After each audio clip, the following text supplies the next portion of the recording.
तो SRV maths study. आज मैं आपको सिखाऊंगा वर्गमूल निकालना कि वर्गमूल कैसे निकालते हैं। इंग्लिश में बोलें तो स्क्वायर रूट। इसमें क्या होता है, बहुत ही सिंपल मेथड होता है, कोई दिक्कत नहीं होती। आपको स्टेप टू स्टेप समझना है और मैं आपको स्टेप टू स्टेप आपको समझाता चलूंगा, बड़ी आसानी से आपको समझ में आता चला जाएगा। तो इसमें कोई दिक्कत नहीं होगी, बहुत ही आसान मेथड है। क्वेश्चन को 5 सेकंड से कम समय में भी सॉल्व किया जा सकता है, बशर्ते प्रैक्टिस होनी चाहिए। जितनी ज्यादा प्रैक्टिस उतनी ज्यादा क्वेश्चन को सॉल्व करने का टाइम जो है वो कम से कम लगता है। तो सबसे पहले देखते हैं इसका मेथड क्या है, रूल क्या है, थोड़ा सा समझ लेते हैं। तो सबसे पहले जब कोई क्वेश्चन दिया होगा, जैसे आपको क्वेश्चन मान लो सपोज दैट कुछ क्वेश्चन ऐसा दिया है, जैसे यहाँ पे दिया है 1764। तो अगर क्वेश्चन का इकाई के अंक की बात करें तो ये क्वेश्चन है, क्वेश्चन का इकाई का अंक यहाँ पर 4 है। इस तरीके से बात करेंगे। तो सबसे पहले देखते हैं क्वेश्चन का इकाई का अंक और आंसर का इकाई का अंक। अगर क्वेश्चन का इकाई का अंक 1 है तो आंसर का इकाई का अंक क्या क्या हो सकता है, 1 और 9 हो सकता है। 1 हो सकता है या फिर 9 हो सकता है। अगर क्वेश्चन का अंक 4 है, क्वेश्चन के इकाई का अंक 4 है तो आंसर के इकाई का अंक 2 और 8 होगा। अगर क्वेश्चन के इकाई का अंक 5 है तो आंसर के इकाई का अंक 5 होगा। अगर क्वेश्चन के इकाई का अंक 6 है तो आंसर के इकाई का अंक 4 और 6 होगा। अगर क्वेश्चन के इकाई का अंक 9 है तो आंसर के इकाई का अंक 3 और 7 होगा। इस तरीके से आपको ये याद कर लेना है। अगर आप याद कर लेंगे, और मेथड भी मैं बता दूंगा कि कैसे आता है, बस मेथड में थोड़ा टाइम लग जाता है। अगर आप इसको लर्न कर लेंगे तो और आसानी से हो जाएगा। आप किसी भी नंबर का स्क्वायर आप मतलब स्क्वायर रूट आप निकाल सकते हैं। थोड़ा सा और देख लेते हैं। नोट करके हमने लिख रखा है नोट 2 3 7 8। अगर किसी क्वेश्चन का इकाई का अंक हो, अगर किसी क्वेश्चन के अंक में इकाई का अंक अगर 2 है, 3 है, 7 है, 8 है, किसी क्वेश्चन का इकाई अंक हो तो परफेक्ट स्क्वायर नहीं होगा। तो मतलब ये होता है उसका वर्गमूल नहीं निकलेगा, सिंपल तरीके से उसका वर्गमूल नहीं निकलेगा। तो मुझे लगता है कि आपको समझ आ गया होगा। अब मैं सबसे पहले आपको पहला क्वेश्चन करके दिखाता हूं। पहला क्वेश्चन देखते हैं हम लोग। सबसे पहला क्वेश्चन है, क्वेश्चन को सॉल्व कैसे करेंगे। क्वेश्चन को क्या करना है, आपको सबसे इकाई की तरफ आपको एक ऑब्लिक साइन यूज करना है, एक ऑब्लिक यूज करना है और पीछे 2 संख्याएं छोड़ देना है। पीछे 2 संख्याएं ऑब्लिक के दाहिने साइड में 2 संख्याएं आपको छोड़ देनी है। अब जो इकाई का अंक है वो चेक करते हैं। अभी हमने लिखा था कि क्वेश्चन में ये क्वेश्चन में इकाई का अंक 4 है और अभी हमने आपको रटाया था, अब याद कराया था कि क्वेश्चन में इकाई का अंक अगर 4 है तो आंसर में इकाई का अंक 2 और 8 होगा। अभी लिखाया था 2 होगा या फिर 8 होगा, दोनों लिख लेते हैं। और एक बात और, अगर एक नंबर याद है दूसरा नंबर याद नहीं है तो याद रखिएगा जो दोनों नंबर होते हैं इनका योगफल हमेशा 10 होता है। 8 और 2 10 होता है। अब इधर ऑब्लिक के इस साइड का, ऑब्लिक के दाहिने साइड का हम सॉल्यूशन निकाल चुके हैं, उसको सॉल्व कर चुके हैं। अब ऑब्लिक के बाएं साइड में देखते हैं, 17 लिखा हुआ है। तो आपको यह पता होना चाहिए कि 17 के अंडर में किस नंबर का स्क्वायर आएगा, 4 का आएगा, क्योंकि 4 का स्क्वायर 16 होता है। 5 का कर देंगे तो 25 हो जाएगा, जबकि ये कम हो जाएगा। तो 4 कम ले लेना है, ज्यादा नहीं लेना है। तो 4 का स्क्वायर आएगा। 4 के बाद अगली संख्या कौन सी है, 5। 4 पंचे कितना हुआ, 20। जो यहां पे आपने नंबर निकाला है, देखिए 20 यहां पर जब गुणा कराया तो 20 आया और यहां पर कितना है, 17। तो अगर 20 से 17 यहां पर जो लिखा हुआ नंबर है वो कम है। अगर ये कम है और हाँ 4 का स्क्वायर है, किसका स्क्वायर है, 4 के अंडर में आया, तो 4 के अंडर तो 4 दोनों जगह लिख देंगे। और आपने 4 के बाद अगली संख्या कौन सी आई, 5। 4 के बाद अगली संख्या 5 आई और 4 पंचे कितना हुआ, 20। और 20 से ये 17 कम है तो कम वाला हो जाएगा, यानी इसका आंसर आ गया 42। अगले क्वेश्चन में देखते हैं। अगला क्वेश्चन भी ऑब्लिक साइन यूज करेंगे। 2 नंबर दाहिने साइड में, इकाई की तरफ 2 नंबर छोड़ लेते हैं। और इकाई की तरफ जब 2 नंबर छोड़े तो अभी हमने आपको याद कराया था कि अगर क्वेश्चन में इकाई का अंक 6 हो, तो आंसर में इकाई का अंक क्या क्या होगा। आंसर में इकाई का अंक 4 हो सकता है, 6 हो सकता है। और अभी हमने बताया इनका योगफल कितना होता है, 10। तो 4 और 6 ऑब्लिक के दाहिने साइड को सॉल्व कर चुके हैं। इधर आप क्या करते हैं, इधर देखते हैं 21 के अंडर में किस नंबर का स्क्वायर आएगा, 4 का आएगा, क्योंकि 5 का नहीं हो सकता। 20 अगर 4 का स्क्वायर करें तो 16 आएगा, लेकिन अगर 5 का स्क्वायर करें तो यहां पर 25 आएगा, लेकिन 25 यहां नहीं है। तो आप कम नहीं ले सकते, मतलब कम ले सकते हैं, ज्यादा नहीं ले सकते हैं। तो यहां पर देखें 4 के बाद अगला नंबर 5। तो यहाँ पे अगर 4 आया है, जैसे हम सपोज दैट यहाँ पर एक काम कर लेते हैं, हमने फिर कहा यहाँ पे जो लिखा हुआ नंबर है ये 21 किसके अंडर में आएगा?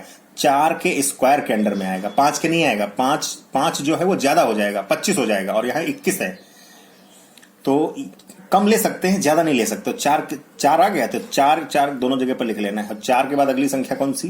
5, 4 पंचे 20। अब देखिए ये जो नंबर है 20 से 21 ज्यादा है। 21 यहां पर लिखा हुआ नंबर अगर ज्यादा है तो ज्यादा वाला आंसर हो जाएगा, यानी आंसर हो जाएगा 46। अगला क्वेश्चन हम लोग लेते हैं। अगला क्वेश्चन हमारा है 79 21, इसका रूट निकालना है। 79 10 21 का रूट निकालना। वैसे रूल के अनुसार 2 संख्याएं, इकाई की तरफ दो संख्याएं छोड़ देंगे। अब अगर क्वेश्चन में इकाई का अंक 1 है तो आंसर में इकाई का अंक 1 होगा या फिर 9 होगा, और इनका योगफल कितना होता है? 1। मान लो एक संख्या आपको याद है तो आप दूसरी अपने आप लिख लेंगे। आप ये कैसे आएगा अभी किसी क्वेश्चन में बिल्कुल डिटेल कर दूंगा मैं, कैसे आया कैसे नहीं आया। तो 1 9 हो जाएगा। अब 79 को चेक करते हैं। 79 के अंडर में 79 के अंडर में किस नंबर का स्क्वायर आएगा? 8 का आएगा, क्योंकि 9 का स्क्वायर 81 होता है, ज्यादा हो जाएगा। कम ले सकते हैं, ज्यादा नहीं ले सकते। तो 8 के बाद अगली संख्या कौन सी? 9 9 8 72। आप देखें कि यहां पे जो लिखा हुआ नंबर है 79 72 से ज्यादा है। पहली बात यहां 8 लिखी है क्योंकि 8 के अंडर में आया था, और 79 जो कि ज्यादा है, तो यहां पर आंसर कौन सा होगा? ज्यादा वाला हो जाएगा। एक क्वेश्चन मैं आपको और सिखाता हूं यहां से। क्वेश्चन नंबर जो हमारा अगला है 4th क्वेश्चन, बिल्कुल स्टेप टू स्टेप समझना है आपको। क्वेश्चन बराबर समझ आता जाएगा और क्वेश्चन का सोल्यूशन भी आप आसानी से निकालते रहेंगे।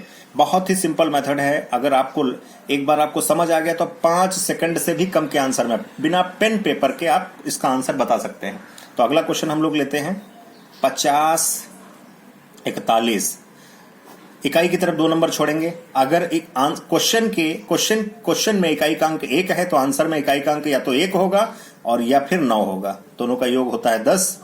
तो ये बताइए, अब इधर ऑब्लिक की साइड का, ऑब्लिक के दाहिने साइड को हम सॉल्व कर चुके हैं, ऑब्लिक के बाएं साइड को सॉल्व करते हैं। 50 किसके अंडर में आएगा? 7 के। 7 का स्क्वायर 49 होता है। अगर 8 का स्क्वायर करें 64 ज्यादा हो जाएगा। तो 7 के बाद अगला नंबर कौन सा? 8 8 7 56। अब देखिए इस 56 से ये संख्या अगर बात करें, इस 56 से ये संख्या कम हो गई है। यहां पे लिखी हुई संख्या कम है तो कम वाला हो जाएगा, यानी कि 71 इसका आंसर होगा। मुझे लगता है आपको समझ आ गया होगा। अगला क्वेश्चन लेते हैं। अब हमारा क्वेश्चन है 1296। 1296 में आप देख रहे हैं ये एक्सेप्शन है, यानी ये 36 का रूट होता है और अपवाद है। ये क्या है? अपवाद है। 36 अपवाद है। अगर देखें, अब हम अगला क्वेश्चन हमारा है क्वेश्चन नंबर, अगले क्वेश्चन की बात करें, अगले क्वेश्चन की तरफ बढ़ते हैं हम लोग। तो 67 और 24 ये आपका एक स्क्वायर रूट है, इसका फाइंड करना है। हमने बताया था इकाई की तरफ आप 2 अंक छोड़ लेंगे, इकाई की तरफ आप 2 अंक ऑब्लिक से अलग कर देंगे और देखेंगे इकाई क्या है। क्वेश्चन के इकाई का अंक क्या है? 4 है, तो आंसर के इकाई का अंक 2 होगा या फिर 8 होगा। दोनों में से कोई नंबर हो सकता है। इनका योगफल 10 होता है, हमने बताया था आपको। अब क्या करेंगे? 67 को चेक करेंगे। 67 किस नंबर के स्क्वायर के अंडर में आएगा? 8 के अंडर में आएगा। 9 का करेंगे 81 हो जाएगा, ज्यादा हो जाएगा इससे। ये 67 है तो आप कम रख सकते हैं, ज्यादा नहीं रख सकते हैं। तो 8 के बाद अगला नंबर कौन सा आएगा? 8 8 64, जैसे 8 के स्क्वायर के अंडर में आता है। अगर हम लोग बात करें जैसे 64 मतलब 67 किस नंबर के स्क्वायर के अंडर में आता है? तो 8 के स्क्वायर के अंडर, 8 का स्क्वायर 64 से सिर्फ 3 ही ज्यादा है, तो ये 8 के अंडर में आएगा। तो जैसे ही आपको पता चला 8 के अंडर में आएगा तो 8 8 दोनों जगह लिख लेंगे। और 8 के बाद अगला नंबर कौन सा? 9। 8 9 72। आप देखेंगे यहां पर जो लिखा गया नंबर है ये छोटा है, 72 से ये छोटा है, तो छोटा वाला आंसर टिक हो जाएगा, यानी कि 82 इसका आंसर हो गया। अब हम लोग अगला क्वेश्चन लेते हैं। अगला क्वेश्चन हमारा है 46 24। अगले क्वेश्चन की बात करें 46 और 24, तो इकाई की तरफ 2 अंक अलग करेंगे। 2 अंक हमने अलग कर लिए। अगर क्वेश्चन के इकाई का अंक 4 है तो आंसर के इकाई का अंक या तो 2 होगा या फिर 8 होगा। अब चेक करेंगे 46 के अंडर में किस नंबर का स्क्वायर आता है। 46 के अंडर में 46 के अंतर्गत किस नंबर का स्क्वायर आता है? तो 46 के अंतर्गत 6 का आएगा।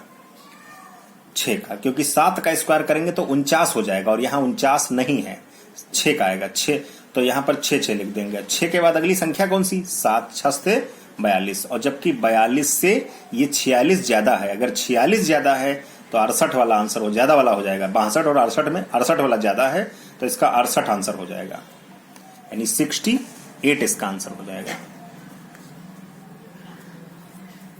मुझे लगता है कि आपको समझ आ गया होगा। अभी हम और बड़े नंबर का रूट निकालेंगे। तो अगला क्वेश्चन हमारा क्या है, अगला क्वेश्चन थोड़ा सा बड़ी डिजिट्स लेते हैं। तो बड़ी डिजिट्स में हमारा जैसे 114 और 49, इसका वर्गमूल आपको निकालना है। तो इसका वर्गमूल निकालने के लिए सबसे पहले बोला था इकाई की तरफ 2 अंक छोड़ लेते हैं, और जब क्वेश्चन के इकाई का अंक 9 हो तो आंसर के इकाई का अंक या तो 3 होगा और या फिर 7 होगा, या 3 होगा या 7 होगा। तो अब यहां तक बात आ गई, मतलब 3 होगा या 7 होगा, कंफर्म नहीं कौन सा होगा, लेकिन 3 होगा या 7 होगा, मतलब इकाई के अंक यही होते हैं। अब चेक करेंगे कि 114 के अंडर में किस नंबर का स्क्वायर आएगा, 10 का आएगा, क्योंकि अगर 111 का मतलब 11 का स्क्वायर करेंगे तो 121 हो जाएगा, ज्यादा हो जाएगा, ज्यादा नहीं लेना होता, कम लेना होता। तो अगर 10 का स्क्वायर करें 100, और 100 इसके 114 के अंडर में आ रहा है, अंतर्गत आ रहा है। तो अब यहां हम लोग लिख देंगे 10 और 10 के अंडर में था, 10 में लिख दिया, 10 के स्क्वायर। 10 के बाद अगला नंबर कौन सा, 11, और दोनों का गुणा कराएंगे 121। आप देख पा रहे हैं 121 से ये लिखा हुआ नंबर कम है, तो कम वाला आंसर होगा, यानी 103 इसका आंसर हो गया।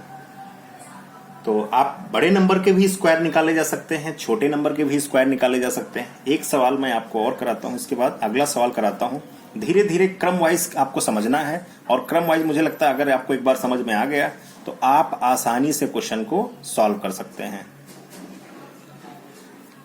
अगला क्वेश्चन हमारा है 497 और 497 मतलब इसमें आप देखें इकाई का अंक नंबर 5 डिजिट का क्वेश्चन है। 5 डिजिट का क्वेश्चन में आप इकाई का अंक कितना है, आपने क्या किया, इकाई की तरफ 2 अंक छोड़ लिए। आपके कितने भी नंबर लिखे हुए हैं, आप इकाई की तरफ आप 2 ही नंबर छोड़ेंगे, और आप देखेंगे इसमें 9 लिखा हुआ है, तो 9 में आपका जो आंसर का इकाई का अंक आएगा वो 3 आएगा या फिर 7 आएगा। आंसर में इकाई का अंक या तो 3 आएगा या फिर 7 आएगा।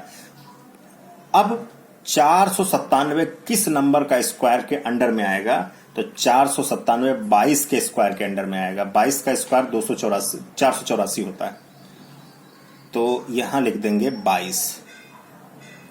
उसके बाद 22 के बाद अगली संख्या कौन सी, 23, और दोनों का अगर गुणा करेंगे तो 506 आएगा। और जबकि आप जानते हैं 506 497 से ज्यादा है, यानी 497 506 से ये कम है। अगर यहाँ पे कम होगा तो कम वाला हो जाएगा, अगर यहाँ ज्यादा होता तो ज्यादा वाला हो जाता। तो इसका आंसर आया 223, आंसर आपका हो गया। एक क्वेश्चन मैं और आपको यहां पर समझा देता हूं, इसके बाद क्वेश्चन मैं सिंपल सा लूंगा, ज्यादा बड़ा नहीं लूंगा, लेकिन मैं आपको बता दूंगा कि थोड़ा डिटेल बताना चाह रहा हूं इसमें, इस क्वेश्चन में। तो डिटेल के लिए आप देखेंगे, जैसे आपका आंसर दिया हुआ है, सपोज दैट, नहीं, आपका क्वेश्चन जो दिया हुआ है वो मान लेते हैं कि यहाँ पे क्वेश्चन आपका दिया हुआ है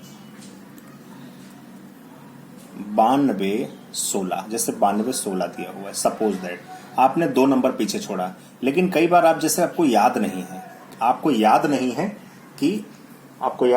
क्वेश्चन में कि आप इकाई का अंक क्या होगा। तो जब ऐसी कंडीशन आए तो ये इकाई का अंक, क्वेश्चन का इकाई का अंक 6 कहां आता है, जब आप 4 का स्क्वायर करते हो तो 16 मिलता है, और जब आप 6 का स्क्वायर करते हो तब भी आपको 36 मिलता है। कुल मिला के आपको इकाई के अंक दोनों जगह, अगर इकाई के अंक की बात करें तो इकाई के अंक दोनों जगह आपको क्या मिल रहे हैं, इकाई के अंक आपको दोनों जगह 6 मिल रहे हैं।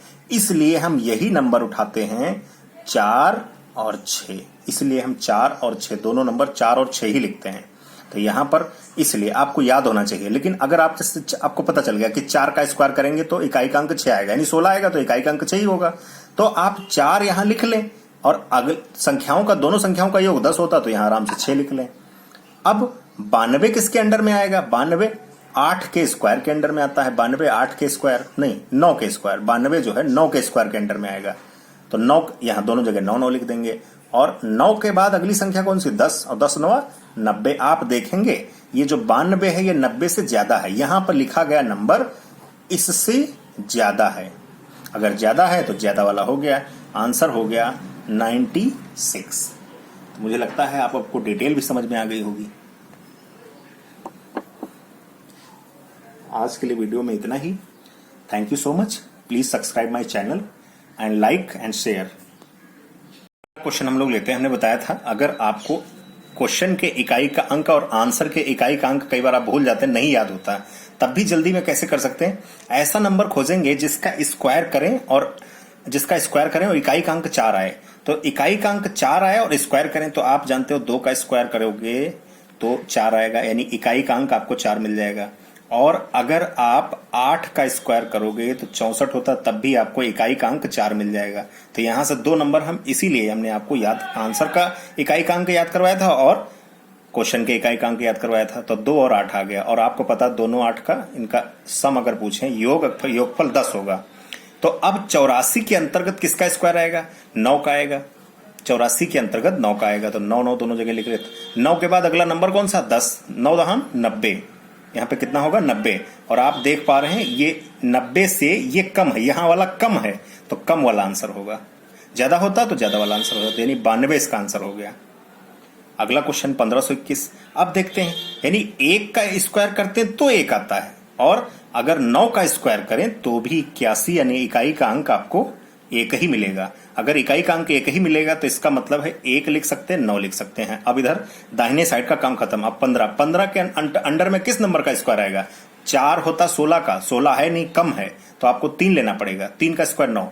अब 3 के बाद अगली संख्या, यानी 3 यहां लिख देंगे। 3 के बाद अगली संख्या 4, 4 3 12। और आप देख रहे हैं ये ज्यादा है 12 से ये 15, ये अगर ज्यादा है यहां पर तो ज्यादा वाला हो जाएगा, यानी कि 49। अब एक क्वेश्चन आपके लिए होमवर्क में है, आप करके देखिएगा और फिर आंसर निकालिएगा। Thank you so much. Channel को ज्यादा से ज्यादा शेयर करें और सब्सक्राइब करें।